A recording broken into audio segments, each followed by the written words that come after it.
अपन starting में परमेय 6.1 जो आधारभूत समानुपातिक परमेय है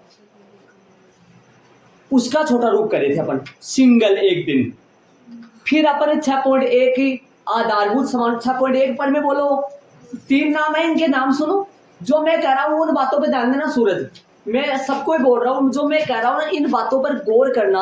अब जो मैं कह रहा हूँ परमेय 6.1 बोलो या आधारभूत समानुपातिक परमेय बोलो या थेल्स परमेय बोलो, उसका छोटा रूप एक दिन करे थे और बड़ा रूप एक दिन करे थे। ठीक है, 2 दिन उसमें लग गए थे। परमेय 6.2 या आधारभूत समानुपातिक परमेय का विलोम या थेल्स परमेय का विलोम। या 6.2 का विलोम मत बोलो, 6.2 का तो विलोम कौन है? 6.1 है, और 6.1 का विलोम कौन है? 6.2 है। तो 6.1 का बड़ा रूप करे थे एक दिन, तो एक दिन तो अपना 6.1 के छोटा रूप में लग गया था, एक दिन अपना 6.1 के बड़ा रूप में लग गया था। फिर अगले वाले दिन अपन 6.2 या फिर इसका नाम बोलेंगे आधारभूत समानुपातिक परमेय का विलोम या थेल्स परमेय का विलोम का छोटा रूप करे थे, एक दिन बड़ा रूप करे थे। और ये दोनों करने के ठीक बाद में इन दोनों को साथ एक साथ करे थे अपन। ये दोनों करने के बाद में इन दोनों को एक साथ करा था, और ये दोनों करने के बाद में 6.2 का छोटा और बड़ा करने के बाद में उन दोनों को एक साथ करे थे, और आज चारों को एक साथ करें। ताकि थोड़ी सी आपको ऐसा लग जाए, पता चल जाए भाई कौन सी परमेय में क्या क्या भिन्नता है, क्या क्या अलग है। कुछ प्रश्न पढ़ूंगा मैं परमेय 6.1 का छोटा रूप का। हिंदी वाला प्रश्न है, पहले हिंदी वाला प्रश्न है। हिंदी वाला प्रश्न देखो, हिंदी वाला प्रश्न पढ़ेंगे। ये देखो, ये रहा, ये है प्रश्न। बस सिर्फ फर्क ये है तो क्या ठीक भाई बाद में दर्शाइए कि सिद्ध कीजिए कि दिखाइए कि प्रदर्शित कीजिए आ जाता है, बाकी सारा सेम। तो प्रश्न इसका ये है, यदि किसी त्रिभुज की एक भुजा के समांतर, यदि किसी त्रिभुज कोई भी त्रिभुज एक भुजा के समांतर BC के समांतर एक अन्य दो भुजाओं को BC के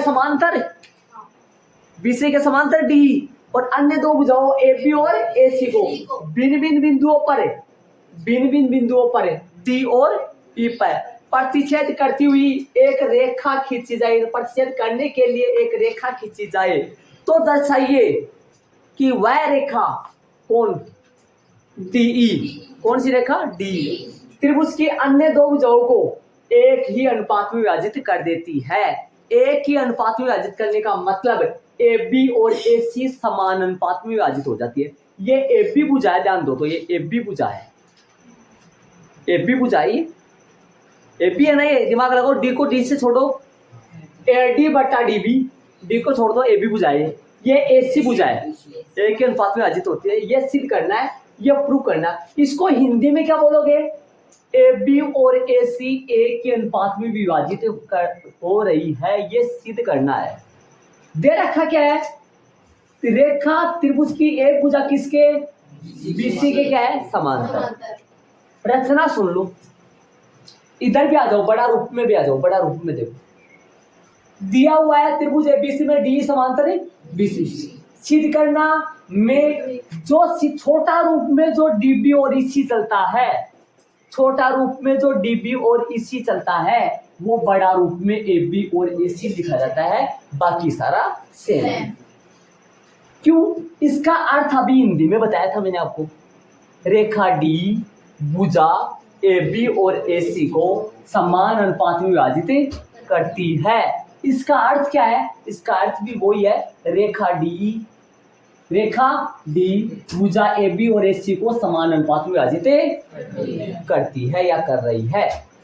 इनका इधर ऐसा बोला जाता है, सिर्फ ये छोटा रूप और फिर ये छोटा रूप ऐसे देखो टुकड़े चल रहे हैं, AD बटा DB, AE बटा EC, ये देखो फुल आ गया, AD बटा AB, AE बटा AC, ये फुल रूप आ गया बट्टे में देखो AB और AC, और ये शॉर्ट रूप आ रहा है DB और EC। रचना देखो, नीचे जो चतुर्भुज पड़ा है इसका चित्र ये ही है, इस बड़ा रूप का चित्र, दोनों का चित्र सेम है, दोनों का चित्र सेम है, चित्र अलग नहीं है दोनों का। रचना देखो, रचना ध्यान से सुनना।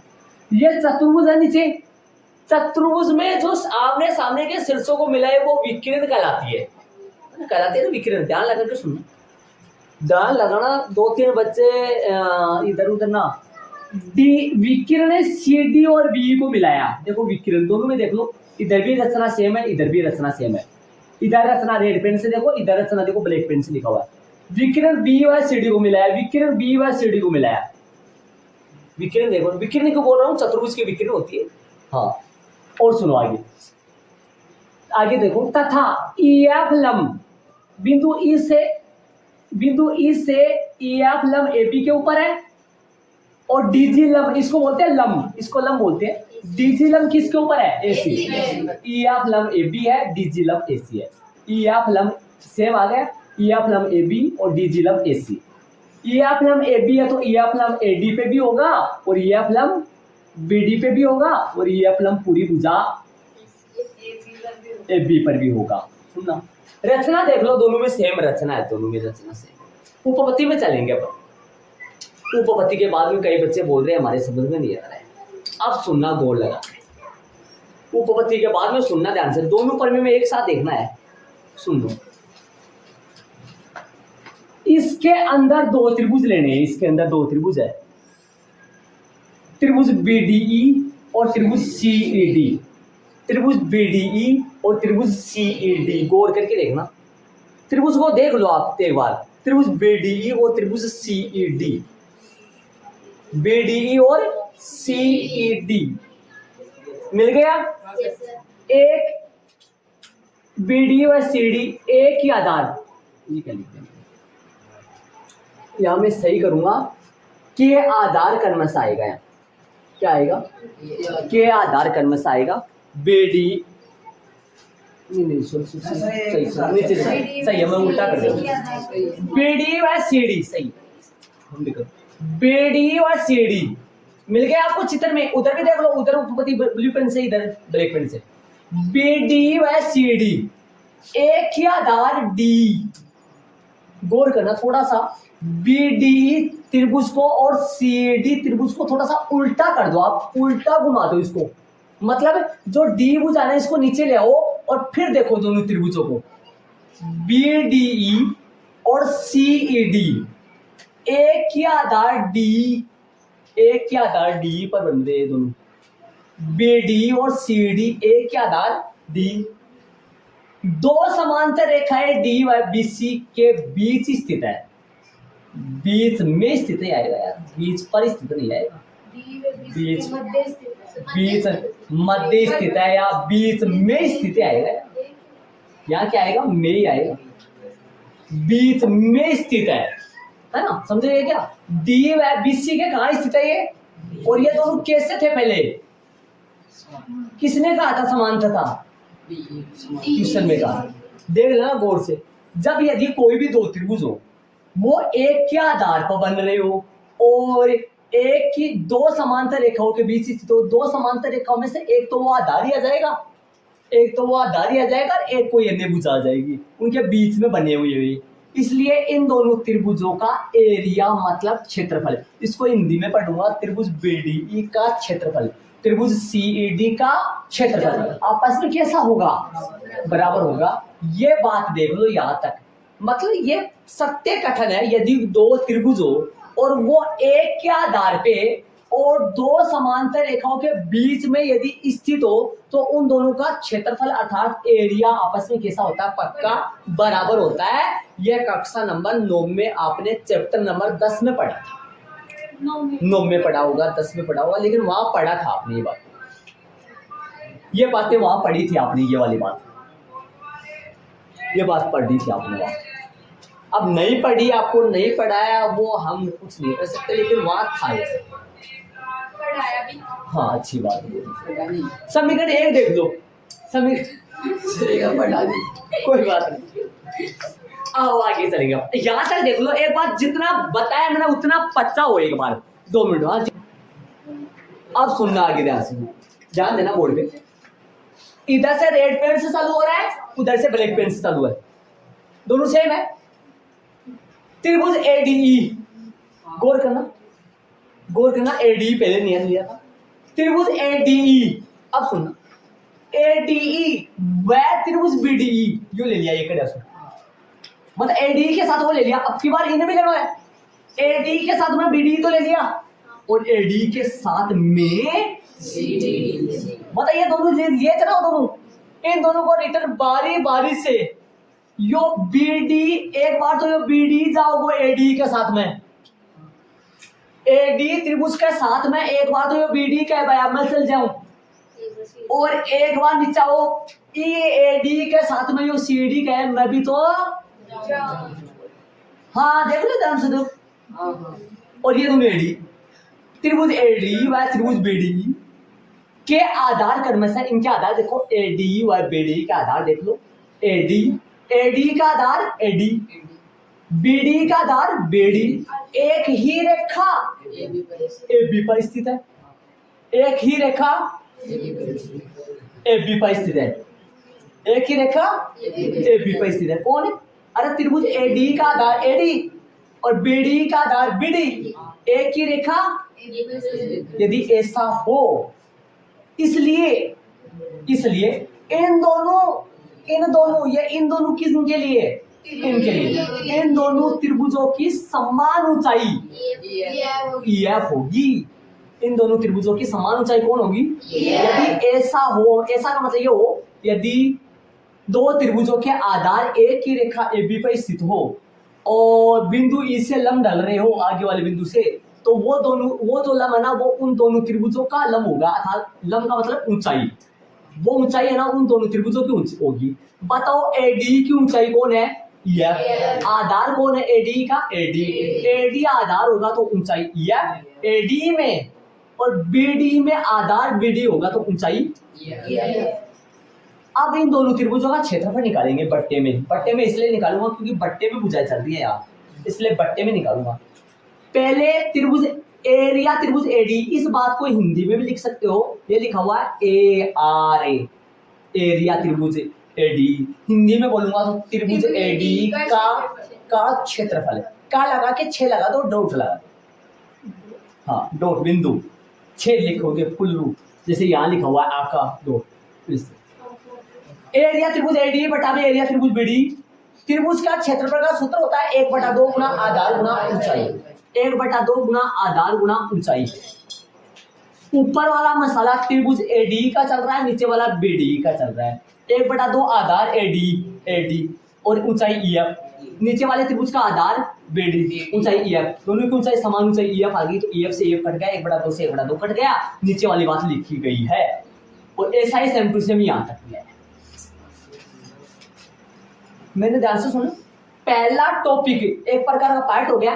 पहले पार्ट में मैंने बीडी और कौन से त्रिभुज लिए थे? CD, इनके बारे में क्या लिखा था वो भी देख लेना। बीडी के साथ एडी के साथ एक बार बीडी ले लिया, अब एडी के साथ लेना बाकी है CD, जो दोनों लिए थे वहां। इसी प्रकार त्रिभुज एडी व CD में जिस प्रकार देखो, जिस प्रकार रेड पेन चल रहा है उसी प्रकार पूरा का पूरा ग्रीन पेन चलेगा, सेम टू सेम। लेकिन मैंने लिखा नहीं है इसी प्रकार का मतलब वो, जब कोई जब मान लो एक काम कर दिया वहां और उसी तरीके से अन्य काम होंगे तो अपन क्या कर देते, उस बच्चे को समझाते थे इसी हिसाब से आगे वाले भी करते हैं सेम टू सेम। तो अठे सेम टू सेम अपन करे को नहीं है, बस सिर्फ एक लाइन लिख दिया। यदि बोला तो कैसे बोलांगा वो सुन लो, यदि लिखा पूरा तो कैसे लिखांगा, इस हिसाब से अनुसार लिखा। देखो त्रिभुज एडी व त्रिभुज CD के आधार क्रम से उस लाइन पे लोगे आप, जैसे इसमें लिया AD और BD, AD का आधार AD का आधार AE व इसी एक की रेखा ये B पर, एक की रेखा ये B पर और एक की रेखा ये B पर, तो ये वाला AC पर स्थित है। इसलिए इन दोनों त्रिभुजों की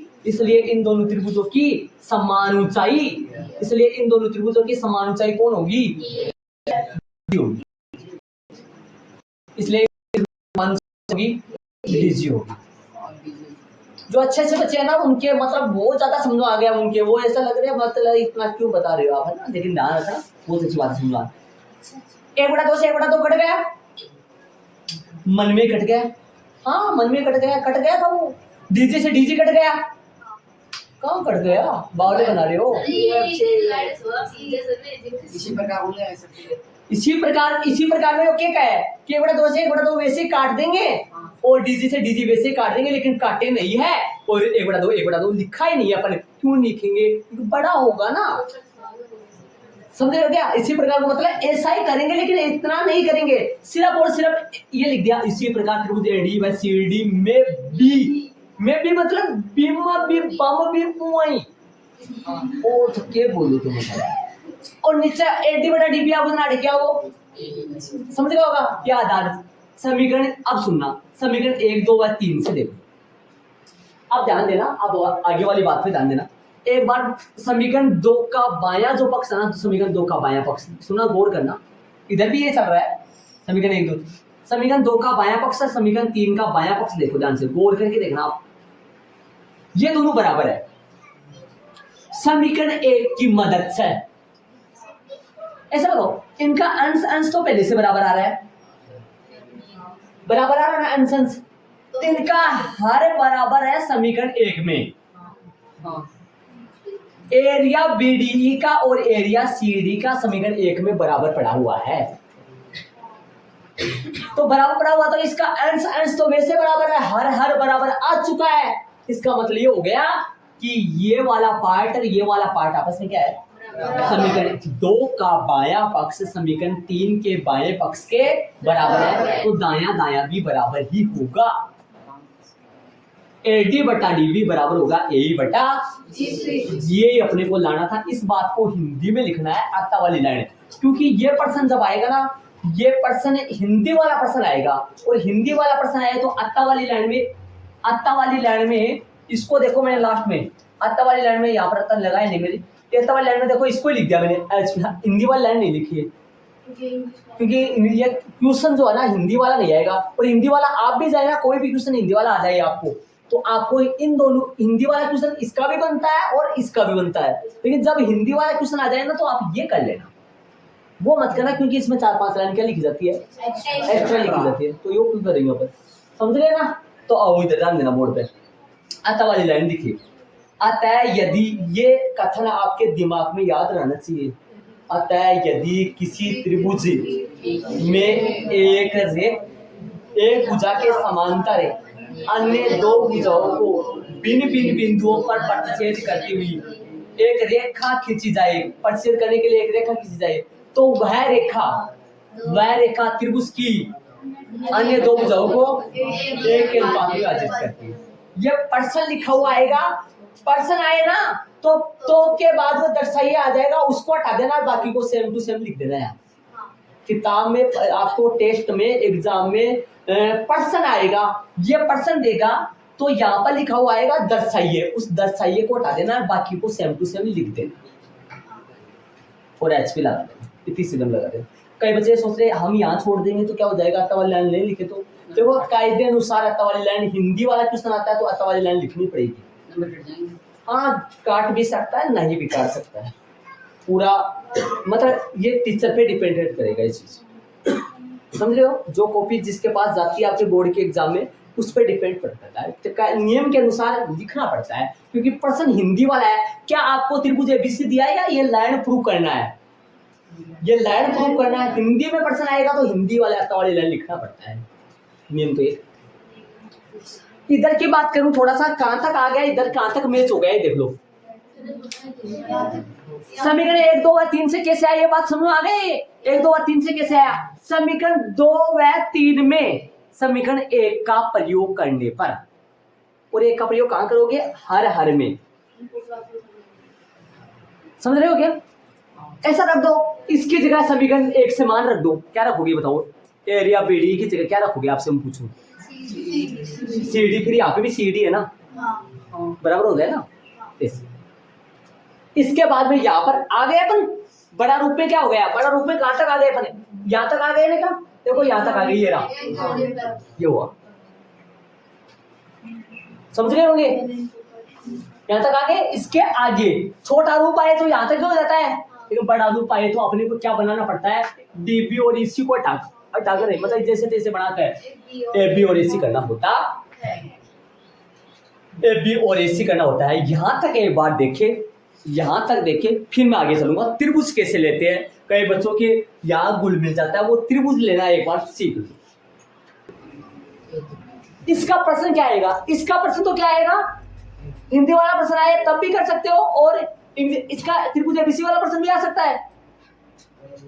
इसका देखो त्रिभुज एबीसी वाला, यदि त्रिभुज एबीसी में दो भुजाओं ए बी व ए सी पर दो बिंदुओं डी व ई इस प्रकार स्थित है कि डी समांतर बीसी है, तो सिद्ध करो एडी बटा ए बी बराबर ए ई बटा ए सी हो। एडी बटा ए प्रॉपर यही बोलेगा आपको। अरे ये सिद्ध करवाने के लिए बोले, ए बी और ए सी सिद्ध करवाने के लिए बोले तो ए बी और ए सी सिद्ध करोगे, और हो सकता है ए बी और ए सी की जगह ये भी सिद्ध करवा सकता है डी बी और, तो आप यही छोड़ देना है। इसको अत्ता लगा के बॉक्स बना के एचपी लिख देना। लेकिन डीबी और एसी की जगह यदि लाना हो क्या, एबी और एसी, तो कैसे लाओगे, इसको पलटना है, पलट करके एक जोड़ना है। अब पलटना क्यों है वो सुनो एक बार, एक इसको देख लो, पलटना बताऊंगा एक बार, इसको देख लो एक बार। इसको पलट दिया, पलट के एक जोड़ना है, इसको पलटा पहले, कैसे पलटा देख लो भाई, डीबी बटा एडी बराबर इसी बटा पलट दिया ना, दोनों पक्षों में एक जोड़ने पर जोड़ो, ये डीबी बटा एडी प्लस में एक, इसी बटा ए प्लस में एक, लघुत्तम लिया एडी, लघुत्तम लिया, ध्यान सुनो, ये वाला ना, ये वाला यहाँ है और ये वाला ना यहाँ है, और ये बराबर ना सर में बाकी यहाँ गया जगह की वजह से, ठीक है। लघुत्तम आया क्या, एडी, एडी में एडी का भाग दोगे एक, डीबी का डीबी आएगा, प्लस एडी में एक का भाग दोगे एडी में एक से गुणा करोगे एडी, ऐसे ही यहाँ ए लघुत्तम आया, ए में ए का भाग दोगे, सेम टू सेम है, इसी का इसी आ जाएगा, ए में एक का भाग दोगे ए, और ए का एक से गुणा करोगे तो ए। अब सुना के डीबी और एडी चित्र में चालो, डीबी और एडी चित्र में चालो, ध्यान से डीबी और एडी चित्र में देख लो, डीबी येरा एडी येरा, पूरी भुजा बनेगी एबी, तो मेरे डीबी और एडी की जगह एबी लिख दिया, ठीक है। और ऐसे ही इसी और ए चित्र में चलो, इसी और एसी बटा में ए, लेकिन सिद्ध करने में ये नहीं आ रहा, दिमाग लगाओ थोड़ा सा, सिद्ध करना में चलो, पलटना पड़ेगा ना, सिद्ध करने में देखो ए बी और एसी बटे में आ रहा है, ए बी और एसी यहाँ ऊपर आ रहा है, तो ए बी और एसी नीचे लिखना है, यहाँ मतलब पलटना है, इसको दिमाग लगाओ। एक बार तो देखो ध्यान सुनो, मैंने इनको पलट करके एक जोड़ा है, इनको पलटा है मैंने, और फिर एक जोड़ा है, और एक बार यहाँ पर जो आया ना उसको भी अपने को क्या करना पड़ा, पलटना पड़ा, तब जाके आया। अब मैं पलट के एक क्यों जोड़ा वो सुनो देखो, ऐसे बताओ, दिमाग लगाने की कोशिश करना। देखो एडी बटा में आ रहा है, एक जोड़े चाहिए दो जोड़े कितना भी जोड़े, बटा में एडी आ रहा है ना, एडी बटे में, सुनो एडी बटे में आ रहा है, लुप्त नहीं हुआ ना, हटा नहीं ना, एडी का एडी है, बटा में ए का, लेकिन ऊपर चलो डीबी की जगह बन गया एबी, बन गया ना डीबी की जगह एबी, और एसी की जगह, एक बार बोर्ड पे देखना, एसी की जगह एसी बन गया, तो ये डीबी और एसी हट गया ना, डीबी और एसी एक जोड़ने से डीबी और एसी हट गया कि नहीं हटा, हट गया ना। और यदि मैं इसमें जोड़ देता एक, सुनना ध्यान से बोर्ड पे ध्यान, यदि मैं इसमें एक जोड़ देता तो क्या हट जाते, आप बताओ मेरे को, क्या हट जाते, एडी और ए, और एडी और ए हट जाता, तो एडी और ए तो लाना है यार, समझ रहे हो मेरी बात में क्या कर रहा हूँ। अरे तो यदि मैं इसमें एक जोड़ दूं तो क्या हट जाता, एडी और ए हट जाता, क्या शेष रहता, ये चाहिए नहीं अपने को, डीबी और एसी चाहिए नहीं अपने को, तो एडी और ए चाहिए। तो करने का मतलब इनको पलट करके एडी और ए को नीचे छुपा देना, और ऊपर किनको कर देना, इनके साथ भेदभाव कर देना, हाँ भेदभाव कर देना इनके साथ ही, एडी और ए को तो नीचे छुपा देना ताकि ये लुप्त ना हो, और किसको ऊपर कर देना, बोलते ना डीबी और इसी को, डीबी और इसी को बोल देना जवाब, हमारे को नहीं चाहिए। डीबी और इसी की जगह क्या आ जाएगा? डीबी और इसी के जगह क्या आ जाएगा लास्ट में? एबी और इसी। फिर भी लेकिन आपको पलट करना पड़ेगा, तब जाकर वो सिद्ध करने वाला आएगा। फिर आप क्या लगा दोगे? ऐसे बताओ इसका इसमें क्या प्रूव करना है कि भाई दोनों रेखाएं एक अनुपात में विभाजित हो जाए। इसका अर्थ भी क्या है? दोनों रेखाएं, हिंदी वाला प्रश्न आए ना, हिंदी वाला प्रश्न आए तो आप ये भी कर सकते हो और ये भी कर सकते हो। लेकिन इतना बड़ा क्यों करेंगे अपन? जब हिंदी वाला प्रश्न आए तो यही करेंगे अपन। और यदि त्रिभुज एबीसी वाला प्रश्न आए और उसमें यही सिद्ध करवाए तो फिर यही करना पड़ेगा। और त्रिभुज एबीसी वाला प्रश्न आए और उसमें ये सिद्ध करवाए तो समझ रहे हो क्या? समझ रहे हैं शायद? चलो यहां तक देख लो। अपन दोनों परमे मैंने बता दिया आपको, बड़ा रूप और आधारभूत समानुपाती परमे का बड़ा रूप और छोटा। जिन बच्चों ने दूसरी या तीसरी क्लास जो बच्चा ले रहा उसके प्रॉपर ज्यादा तो नहीं कहूंगा लेकिन समझ में आ रहा है उनके। जो बच्चा नया नया आज की क्लास में बैठा है उनके थोड़ा सा मतलब बारीक आया होगा थोड़ा सा, बाकी ध्यान लगाने वाले बच्चे के समझ में आ गया। अब आगे चलूंगा मैं वहां। अब ध्यान दो आगे उनका प्रश्न में चलूंगा।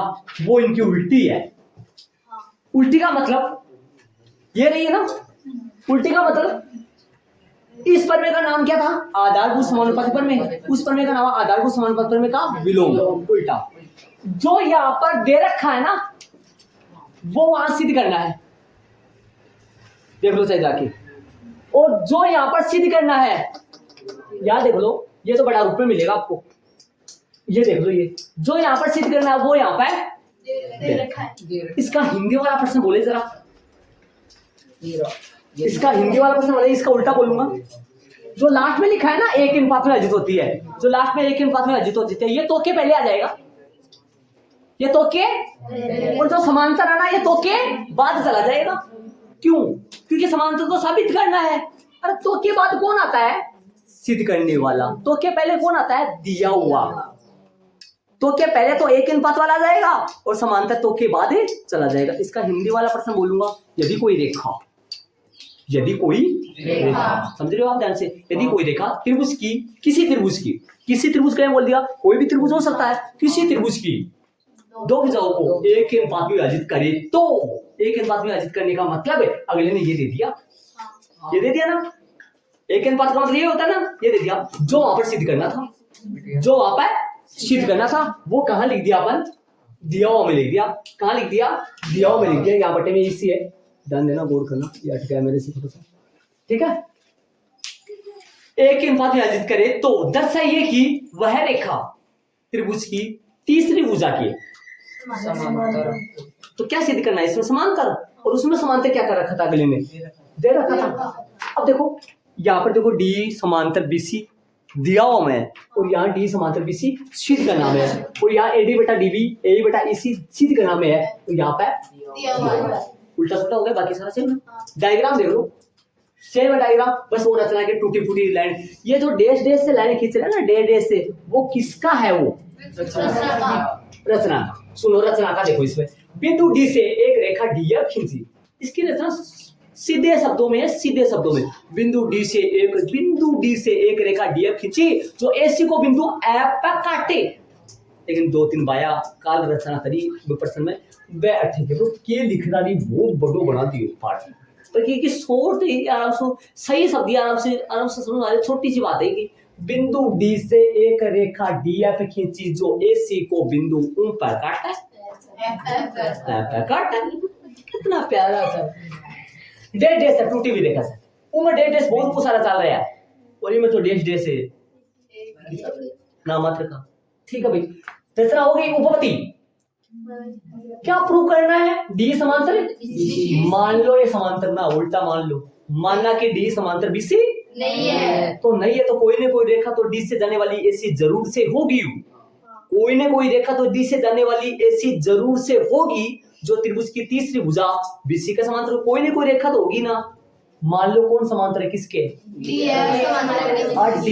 ई बात के लिए तो खींची थी। डीएफ खींचने का मकसद अपना यही तो था, ताकि मैं किसको तो ना बता सकूं और किसको बता सकूं। क्या ना बता सकूं, क्या बता सकूं? किसको तो ना समांतर बता सकूं और किसको समांतर बता सकूं। डी समांतर बीसी तो ना बताऊं हाँ ये वो मतलब हो रहे समांतर खींचना वो आ लाइन खींचना को मतलब ही वो अट्ठे समझ में आवा या लाइन क्यों खींची आवा समझेगा होगा। त्रिभुज एबीसी में आप पर में लगाई त्रिभुज एबीसी में डीएफ समांतर है बीसी डीएफ समांतर बीसी है तो आधारभूत समान पथ पर में लगाना सीख जाओ। ध्यान से देखो डीएफ समांतर बीसी है तो कैसे लगाओगे पर में छोटा रूप लगाओगे बेटा यहाँ पर छोटा है तो छोटा लगाना है। यहाँ देखो छोटा दे रखा है देखो डीबी और ईसी है तो यहाँ डीबी और ईसी वाला लगाना है छोटा। एडी बटा डीबी बराबर कौन बांट रहा है देखो डी तो बांट रहा है एबी को और एफ बांट रहा है तो एफ बटा मत बोल देना ए बटा ईसी क्योंकि यहाँ डीएफ समांतर बीसी है न कि डी समांतर बीसी है। डी समांतर बीसी तो साबित करना है ठीक है यहाँ तक। तथा प्रश्नानुसार ले लो एडी बटा डी बराबर ए बटा समीकरण 1 व 2 से समीकरण 1 व 2 से ध्यान देना समीकरण 1 व 2 से में ध्यान दो। देखो एडी बटा डीबी और एडी बटा ये बराबर है समीकरण 1 का बायां पक्ष समीकरण 2 के बाएं के बराबर है। बायां बराबर है तो दायां भी तो बराबर। अब यहाँ जाओ देखो ऊपर समीकरण 1 व 2 से यहाँ जाओ एफ बटा एफ सी बराबर ए बटा ईसी दोनों पक्षों में एक जोड़ने पर एसी लाने के लिए ताकि एसी से एसी लास्ट में कट जाएगा।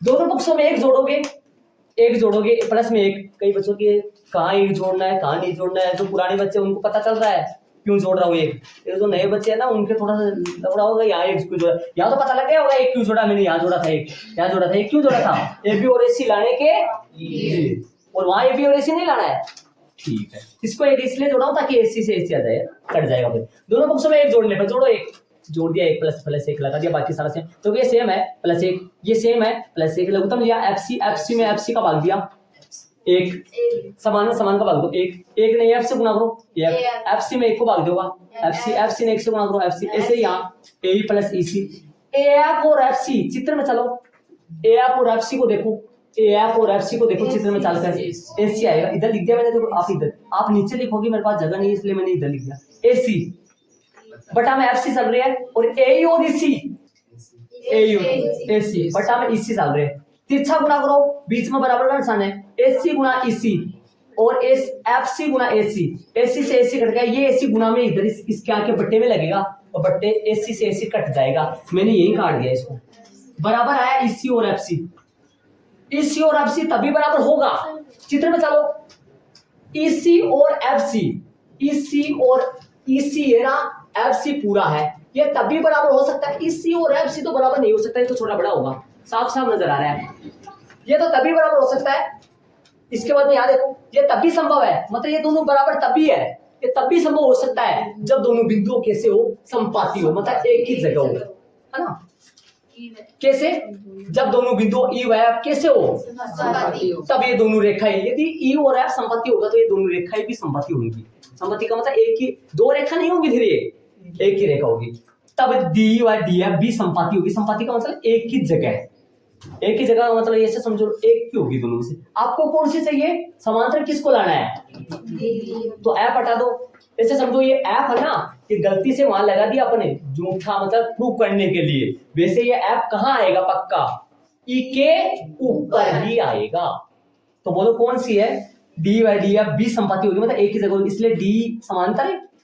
इसका हिंदी वाला प्रश्न आएगा तो तब ले लेने दर्शाइए क्या था कि तब ले लिखनी ठीक है। अतः यदि कोई रेखा किसी त्रिभुज की दो भुजाओं को एक अनुपात में विभाजित करती है तो वह रेखा त्रिभुज की या त्रिभुज नहीं लिखा मैंने तीसरी भुजा के समांतर आ गई। तीसरी भुजा की कौन एक अनुपात में बांट रही थी डी किनको बांट रही थी दो भुजाओं को कौन सी दो भुजाओं को ए बी और ए सी को तीसरी के समांतर तीसरी कौन है यार बीसी ठीक है।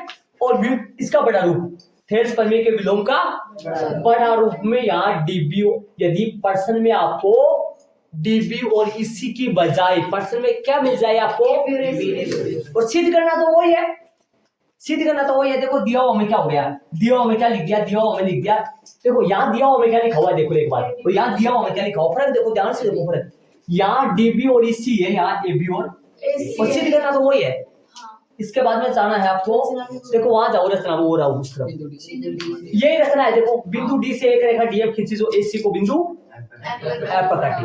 उपपत्ति में आ जाओ, उपपत्ति में ये आएगा, माना कि डी समांतर बीसी नहीं है तो कौन होगी, डीएफ समांतर बीसी होगी। अब देखो त्रिभुज एबीसी में, त्रिभुज एबीसी में आधार डीएफ समांतर बीसी, आधारभूत समानुपाती प्रमेय। देखो ऐसे बताओ, आप यदि त्रिभुज एबीसी में आधारभूत समानुपाती प्रमेय से एडी बटा डीबी बराबर ए बटा इसी भी आता है और बड़ा रूप भी आता है। यहां पर आपने आधारभूत समानुपाती प्रमेय लगाया था छोटा रूप में, तो क्या लिखा था बट्टे में, डीबी और एफसी। किसको देख के, डीबी और किसको देख के, इसी। यहाँ छोटा रूप चल रहा है बट्टे में, तो यहाँ प्रमेय में भी कौन सा रूप लगाना है, छोटा। लेकिन यहाँ सिद्ध दिया हुआ में देखो बड़ा रूप है, तो प्रमेय में भी बड़ा रूप लगाना है। देखो यहाँ बड़ा रूप देखो, ताकि ये देखो ज्ञान गोले जो बने हैं, ये गोले किसकी वजह से बने हैं, बट्टे में डीबी डीबी तभी तो बना है। बट्टे में क्या चल रहा है, ए बी। तो बड़ा रूप में क्या करना है आपको, यहाँ आधारभूत समानुपाती में क्या लिखना है, यहाँ कहाँ लिखना है, यहाँ लिखना है, क्या लिखना है यहाँ बटा में ए बी और, ताकि मिल जाए। अब देखो दोनों गोले देखो समीकरण तथा प्रश्नानुसार से, ये प्रश्नानुसार कहाँ से आएगा, प्रश्न में दे रखा है समीकरण 1 हुआ है 2 से, जैसे यहाँ आया, यहाँ एडी बटा डीबी बराबर एडी बटा डीबी मिला था, तो वहां क्या मिला था, देखो देखो शांति से क्या मिल रहा है, क्या मिल रहा है यहाँ, गौर करो तो बताओ क्या मिल रहा है यहाँ देखो ये मिल रहा है क्या, और इधर क्या मिल रहा है, एडी बटा ए बी। अब बताओ क्या मिला, ए बटा ए सी, मतलब बाया बाया पक्ष बराबर तो दाया बराबर होगा ए बटा एस, ए बटा ए सी बराबर में ए बटा ए सी, ए सी से ए सी कट गया और ये बराबर आ गया ए बराबर ए बराबर ए। चित्र में जाके देखो ए बराबर ए आ रहा है। अभी थोड़ी देर पहले यहाँ कौन से आए थे, नीचे वाले आए थे ना, नीचे वाले ये देखो ये आए थे नीचे। अब ऊपर वाले ए और ए तभी बराबर हो सकता है, ए और ए बराबर हो सकता है। चित्र में आओ देखो देखो तभी बराबर हो सकता है जब एफ और ई बिंदु कैसे हो, संपत्ति। संपत्ति का मतलब एक ही जगह स्थित हो, एक ही जगह स्थित हो। आगे वो लिखना है जो यहाँ लिखा हुआ देखो। तो दोनों बिंदु ए और समझ, तब दोनों रेखाएं डी आई और डी एफ भी संपत्ति है, इसलिए डी समांतर किसके आएगा, बीसी का आएगा। एक बात बता दूं मैं आपको, इन दोनों प्रमेय में गौर से देखो, देखिए दिया हुआ सेम है कि दोनों में, ऐसे देखो दिया हुआ सेम है कि दोनों में, ऐसे देखो देखो गौर से नहीं सर, अलग है, ठीक है। सिद्ध करना में देखो जाके, ठीक है। रचना देखो, उपपत्ति में आ जाओ, उपपत्ति में देखो वहां पे जाके, नहीं आगे आओ, ध्यान से आगे देखो। आधारभूत समानुपाती प्रमेय से यहाँ देखो अलग है, अलग है ना। यहाँ कौन सा लग गया है, यहाँ एडी बटा डीबी बराबर ए बटा एफ सी लगाया है, बट्टा में डीबी और एफ सी लिखा है, किनको देखते हुए, और वहां बट्टे में एपी और किनको देखते हुए, दिया हुआ देखते हुए। बट्टा में एबी और एसी है ना, बट्टा में एबी और एसी लाना है ताकि मिल जाए, बड़ा रूप लगाना है यहाँ पर का। और ये एसी से एसी करके यहाँ एक नहीं जोड़ा तो यहाँ पे एक जोड़ा गया है, क्यों, क्योंकि यहाँ एसी नहीं है, कट नहीं रहा है, एसी बनाने के लिए एक जोड़ा, बल्कि यहाँ तो एसी तुरंत आ गया था, एसी वैसे ही मिला हुआ है, एसी है यहाँ चल रहा है, एसी ऑलरेडी चल रहा, तो एसी से एसी वैसे कट जाएगा, एक जोड़ने की जरूरत नहीं। देखो प्रमेय 6.2 जो थेल्स प्रमेय का विलोम है, उसका छोटा रूप तो बड़ा होता है। छोटा रूप में देखो एक जोड़ के 5-4 लाइन बड़ी आती है, मतलब छोटा रूप तो बड़ा होता है, लेकिन बड़ा रूप छोटा होता है। इधर की बात करें 6.1 का छोटा रूप तो छोटा ही होता है, बड़ा रूप में बड़ा ही होता है।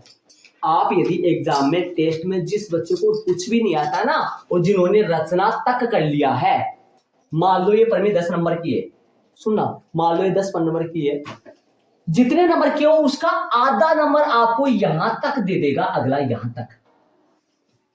कितने पॉइंट होते हैं सिद्ध करने वाले प्रश्न में, 4 पॉइंट दिया हुआ, सिद्ध करना, रचना, उपपत्ति। इन चारों पॉइंटों में से यदि आप 3 पॉइंट कर देते हो तब आप आधे नंबरों के हकदार हो जाते हो।